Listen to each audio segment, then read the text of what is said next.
Mesdames et messieurs, bonsoir. Bienvenue dans ce journal sur TASUD TV. À présent, les titres. La synergie des syndicats de la police nationale a déclaré dans un communiqué sur les réseaux sociaux que la direction générale de la police nationale a démontré qu'elle n'est pas dans la logique de respecter la liberté syndicale. Le lancement de la Semaine nationale de la réconciliation CNAR se tient ce 15 septembre au 21 septembre 2022 au Centre international de conférences de Bamako, CICB. Le thème retenu pour cette première édition est « Faisons de la diversité un atout pour la cohésion sociale au Mali ». Vous aurez les détails dans ce journal.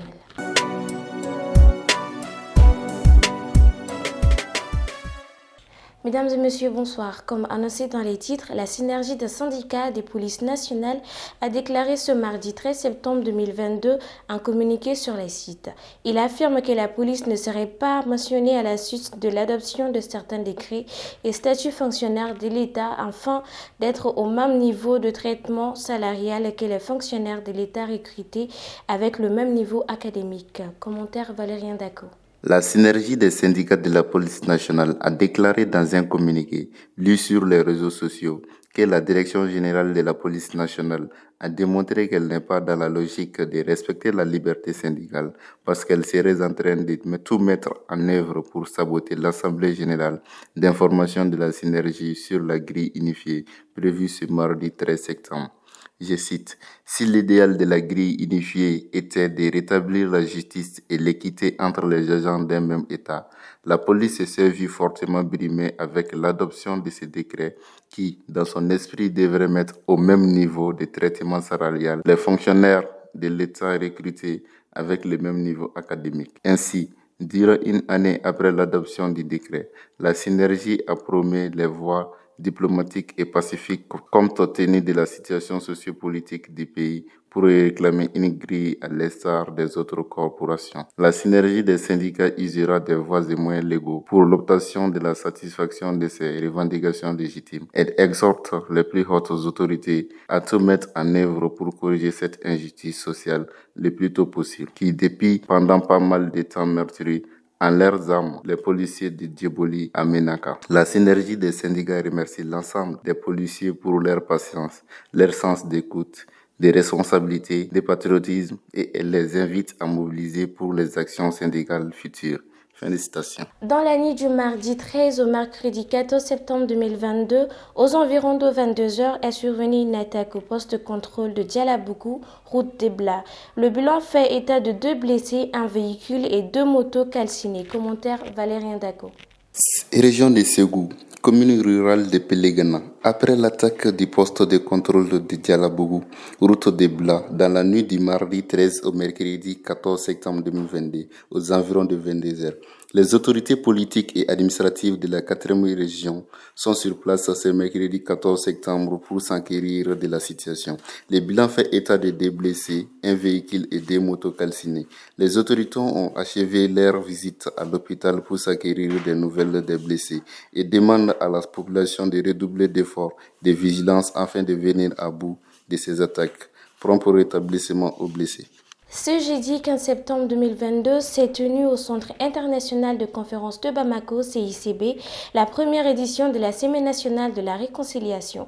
Le président de la transition, son Excellence Assimi Goïta, chef de l'État, a présidé la cérémonie officielle de cet événement. Il avait à ses côtés le colonel-major Ismaël Ouagé, ministre de la Réconciliation, de la Paix et de la Cohésion nationale et plusieurs autres personnalités du gouvernement, suivant les images avec Moussa Samake et Valérien Daco. Mesdames et messieurs, en promouvant le dialogue sincère, facteur de pardon et de cohésion, nous ne faisons que revenir aux valeurs fondamentales que nous ont léguées nos aïeux.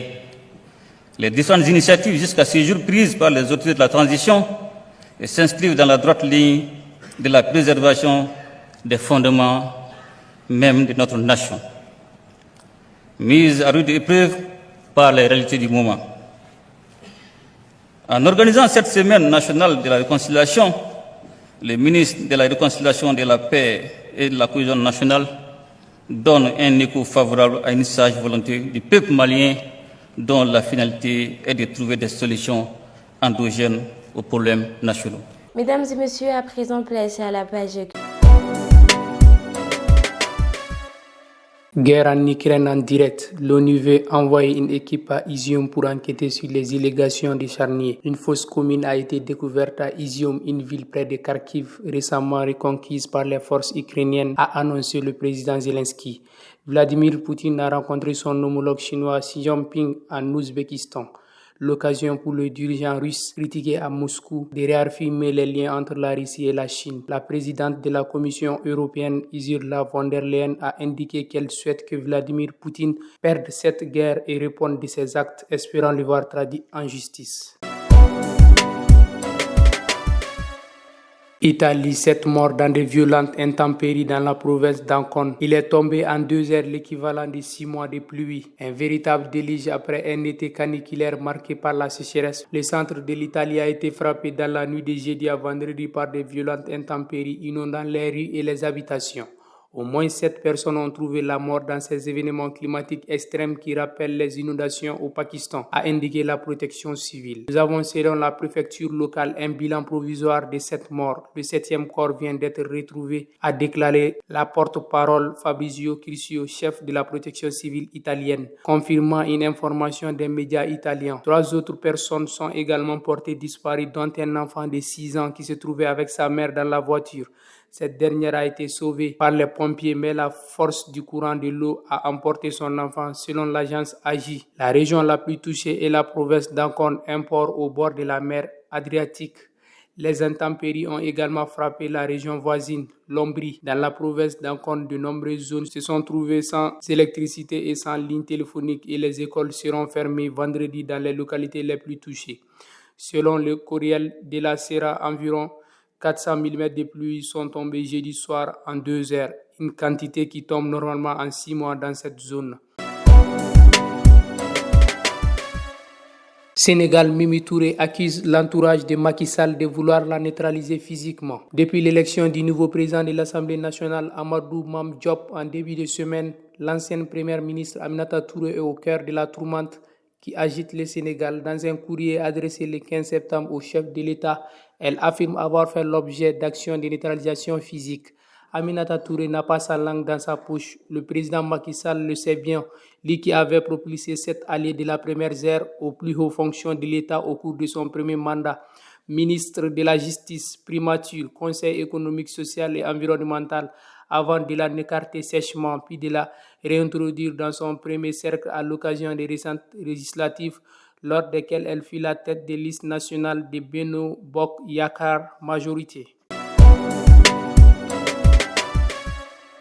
Mesdames et messieurs, à présent, place à la page culture de ce journal. Aujourd'hui, on vous parlera d'un grand artiste malien, Habib Koité, né en 1958 à Thiès, Sénégal. Il est chanteur et musicien malien, célèbre artiste national et international. Il eut plusieurs prix durant son parcours musical. Suivons son portrait avec Khadija Maïga.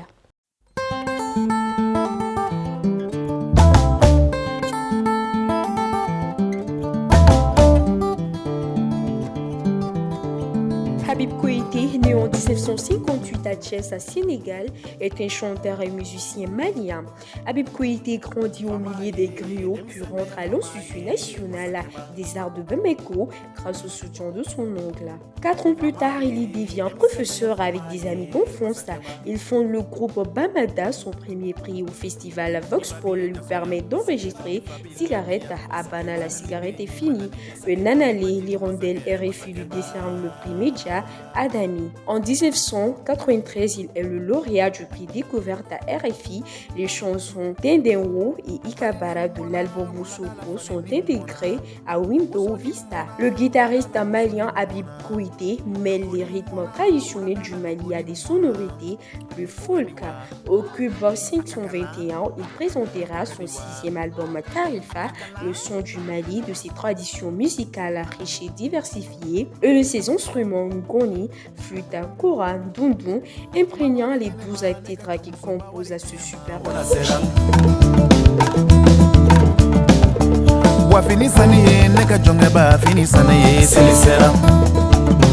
présent, place à la page Connais-tu ton pays?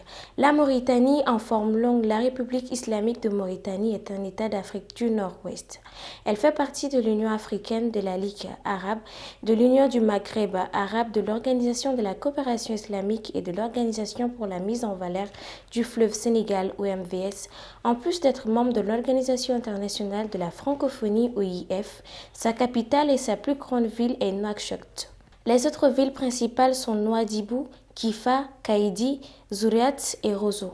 Devise, honneur, fraternité, justice. Superficie, 1 030 700 km². Indicatif téléphonique, plus 222. Indépendance, 28 novembre 1960.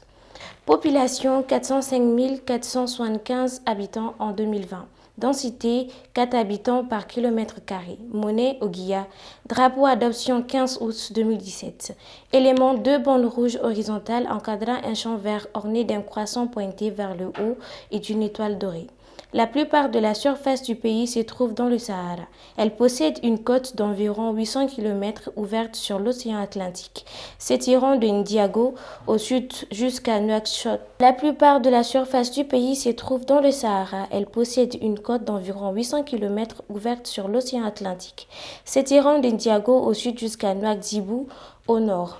Au nord, elle est limitrophe du Sahara occidental, revendiquée par le Maroc et la République arabe sahraoui démocratique, de l'Algérie au nord-est, du Mali à l'est et au sud-est et du Sénégal au sud-ouest. Le territoire devient une colonie française en 1903 et obtient son indépendance en 1960. Depuis, le pays connaît plusieurs coups d'État et des périodes de régime militaire. La victoire de Mohamed Ould Ghazouani dans l'élection présidentielle mauritanienne de 2019 était supposément la première transition pacifique du pouvoir du pays depuis l'indépendance. La Mauritanie constitue un espace de contact en Afrique du Nord et l'Afrique subsaharienne, ce qui en fait un pays pluriethnique.